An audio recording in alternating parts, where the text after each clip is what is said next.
My name is Ruby. I'm a new employee in Kinglisheng company. After joining Kinglisheng company, I have learned much about PCB manufacturing. Today, I'd like to share some PCB manufacturing knowledge with you. If you like our channel, please subscribe and share the video with the people you know. When designing PCBs on a computer, we need to use EDA design software. Different EDA design software has different user guides, but all of them need to create PCB layers and include all of these layers into a PCB design file.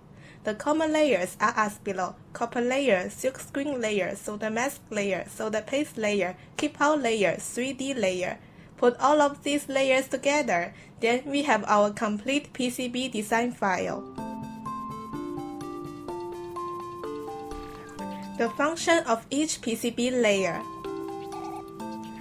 A copper layer is on the top, bottom, or inner layer of a multi-layer PCB. These layers consist of copper for conducting electrical current, such as solder pads, wires, etc. The silk layer is also called the text layer. The item numbers and the component precision markings are included in this layer. Sometimes, we also put company logos or other warning signs in this layer. A solder mask layer is for solder mask application. In the PCB design file, the area in purple defines the solder mask, but in actual PCBs, the opposite area has the solder mask. We use solder paste layers to make stencils. The stencils have openings for all the solder pads so that we can apply solder paste on these solder pads. Keep-out layer defines the PCB's contour and the assembly holes inside the PCB. Different design software may have a different name for this layer. You can preview the PCB in the 3D layer. When you preview the PCB, you can find design problems if there are.